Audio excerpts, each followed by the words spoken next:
दोस्तों, आज मैं आपको अमीर बनने का सपना नहीं दिखाऊंगा। आज मैं आपको एक ऐसी बात बताऊंगा जो शायद आपको थोड़ी कड़वी लगे, लेकिन अगर आपने इसे समझ लिया तो हो सकता है आपकी जिंदगी में बिजनेस शुरू करने का तरीका ही बदल जाए। आपको बिजनेस शुरू करने के लिए करोड़ों रुपए नहीं चाहिए। आपको चाहिए एक समस्या, उसका समाधान और शुरुआत करने की हिम्मत। और अगर आप मेरी बात ध्यान से सुन रहे हैं तो मैं चाहता हूं कि इस वीडियो के अंत तक आप अपने आसपास कम से कम एक ऐसा बिजनेस आइडिया जरूर खोज लें जिसे छोटे पैसे से शुरू किया जा सकता है, क्योंकि बिजनेस आइडिया इंटरनेट पर नहीं, लोगों की परेशानियों में छिपे होते हैं। अब एक कहानी सुनिए। एक लड़का था, राहुल। राहुल नौकरी करता था। सैलरी थी 24,000 रुपए। हर महीने की शुरुआत में उसे लगता था इस बार कुछ बचाऊंगा, लेकिन महीने के अंत में वही कहानी। किराया, बिजली, मोबाइल, घर का खर्च, आना जाना, और महीने के आखिरी 5 दिन फिर वही इंतजार। अगली सैलरी कब आएगी? एक दिन राहुल मेरे पास आया। उसने कहा, सर, मैं बिजनेस करना चाहता हूं। मैंने पूछा, कितना पैसा है? उसने कहा, लगभग 5,000 रुपये। मैंने पूछा, तो फिर समस्या क्या है? वह बोला, 5,000 रुपये में कौन सा बिजनेस होगा सर?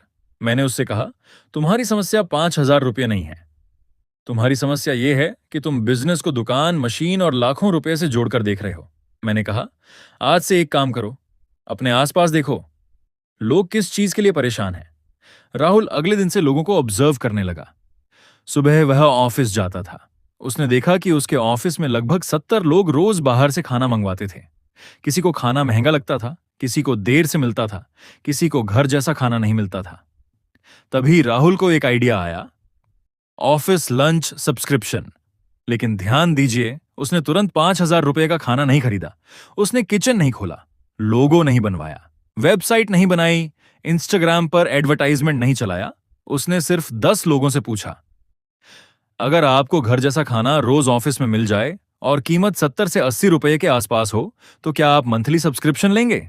8 लोगों ने कहा, हाँ। अब राहुल ने 5,000 रुपये में से सिर्फ 1,500 रुपये लगाए। एक लोकल घर से खाना बनवाने का अरेंजमेंट किया। 10 कस्टमर्स मिले। 80 रुपये गुणा 10 बराबर 800 रुपये रोज। 25 दिन में 20,000 रुपये की सेल्स। अब यहां मैं आपको एक बहुत महत्वपूर्ण बात बताना चाहता हूं। राहुल ने 5,000 रुपये से कोई बड़ा बिजनेस नहीं बनाया था। उसने 5,000 रुपये से एक बिजनेस मॉडल टेस्ट किया था। यही फर्क है। ज्यादातर लोग क्या करते हैं, उन्हें बिजनेस आइडिया आता है, फिर वे कहते हैं पहले दुकान चाहिए, पहले बड़ा स्टॉक चाहिए, पहले ब्रांडिंग चाहिए, पहले पैसा चाहिए, और इसी पहले के चक्कर में उनका बिजनेस कभी शुरू ही नहीं होता। दोस्तों, परफेक्ट शुरुआत नाम की कोई चीज नहीं होती। पहले शुरुआत होती है, फिर गलती होती है, फिर सीख मिलती है, फिर सुधार होता है, और फिर बिजनेस बड़ा होता है। राहुल के साथ भी सब कुछ आसान नहीं था। 1 महीने बाद उसके 3 कस्टमर्स ने सब्सक्रिप्शन बंद कर दिया। एक ने कहा, खाना रोज एक जैसा है। दूसरे ने कहा, डिलीवरी लेट होती है।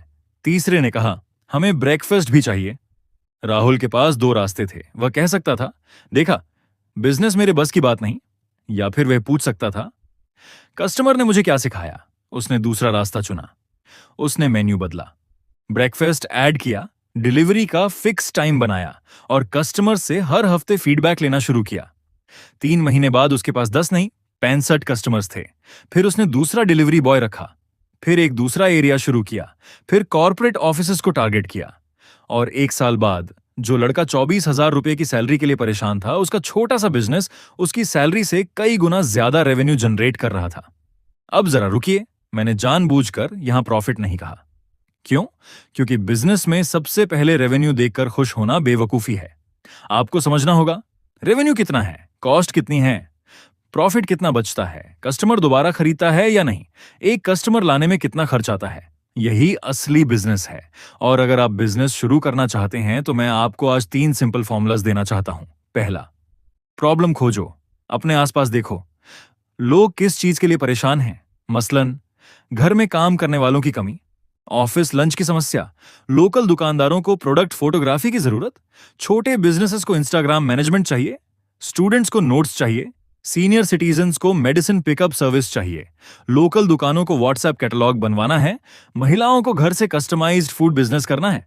देखिए, बिजनेस आइडिया कहीं दूर नहीं है, आपके शहर में है, आपके मोहल्ले में है, आपके मोबाइल में है। बस आपको प्रॉब्लम दिखाई देनी चाहिए।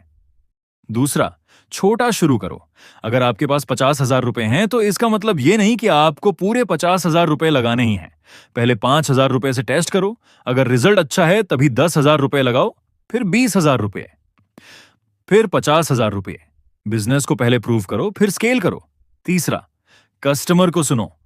आपका प्रोडक्ट आपको कितना अच्छा लगता है, इससे कोई फर्क नहीं पड़ता। कस्टमर को अच्छा लगता है या नहीं, यह मायने रखता है। आपने जो बनाया है, लोग उसे खरीदना चाहते हैं या नहीं, यही असली परीक्षा है। और दोस्तों, मैं आपको एक और बात बताना चाहता हूं।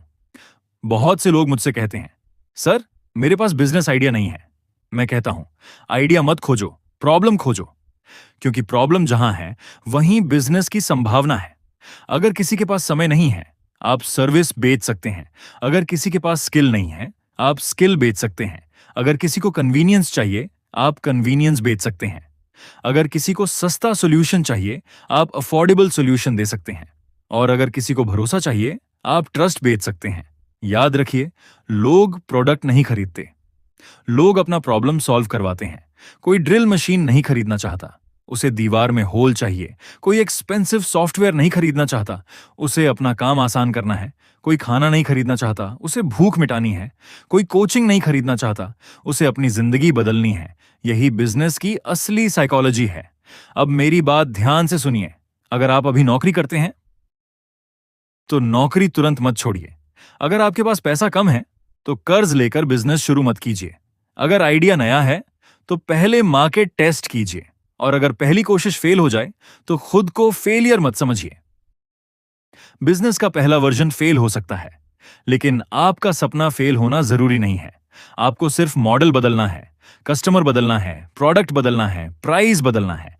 लेकिन कोशिश बंद नहीं करनी, क्योंकि दुनिया में बहुत सारे बड़े बिजनेस एक परफेक्ट आइडिया से नहीं बने। वे बने छोटे एक्सपेरिमेंट से, एक कस्टमर से, पहली सेल से, पहली गलती से, और उस इंसान से जिसने बाकी लोगों की तरह यह नहीं कहा, मेरे पास पैसा नहीं है। उसने पूछा, मेरे पास जो है उससे मैं क्या शुरू कर सकता हूं। तो आज मैं आपको एक चैलेंज देता हूं। वीडियो बंद करने के बाद अपने आसपास देखिए, 10 लोगों से बात कीजिए, उनसे पूछिए आपको रोज कौन सी परेशानी होती है। उनके जवाब लिखिए। फिर उन प्रॉब्लम्स में से एक चुनिए और सोचिए, क्या मैं 1,000 रुपए, 5,000 रुपए या 10,000 रुपए में इसका छोटा सॉल्यूशन शुरू कर सकता हूं। अगर जवाब हां है तो आपको करोड़पति बनने का इंतजार नहीं करना। आपको बस पहला कस्टमर ढूंढना है। क्योंकि याद रखिए, बिजनेस शुरू करने वाला इंसान पहले दिन एंटरप्रेन्योर नहीं बनता। वह पहले दिन सिर्फ एक समस्या हल करता है, फिर एक कस्टमर आता है, फिर दूसरा, फिर 10, फिर 100, और एक दिन लोग उसी इंसान को कहते हैं, इसने बिजनेस खड़ा कर दिया। लेकिन उन्हें यह नहीं दिखाई देता कि कभी उसके पास सिर्फ 5,000 रुपए थे, और सबसे बड़ी बात, उसके पास 5,000 रुपए से ज्यादा एक कोशिश करने की हिम्मत थी। इसलिए अगर आपके पास आज पैसा कम है तो निराश मत होना। अगर आपके पास ऑफिस नहीं है तो परेशान मत होना। अगर आपके पास बड़ी दुकान नहीं है तो रुक मत जाना। पहले प्रॉब्लम खोजो, छोटा सॉल्यूशन बनाओ, पहला कस्टमर लाओ, और फिर उस बिजनेस को कस्टमर के साथ साथ बड़ा करो। क्योंकि बड़े बिजनेस का पहला कदम अक्सर बहुत छोटा होता है, और हो सकता है आपका अगला छोटा कदम ही आपकी जिंदगी का सबसे बड़ा फैसला बन जाए। आज सपना मत देखो कि एक दिन बड़ा बिजनेस करूंगा। आज ये सोचो, मैं आज पहला कस्टमर कैसे लाऊंगा। क्योंकि सपना देखने वालों की भीड़ बहुत बड़ी है, लेकिन पहला कदम उठाने वालों की भीड़ बहुत छोटी है। और बिजनेस की दुनिया उन्हीं लोगों के लिए है जो छोटी शुरुआत करने से शर्माते नहीं।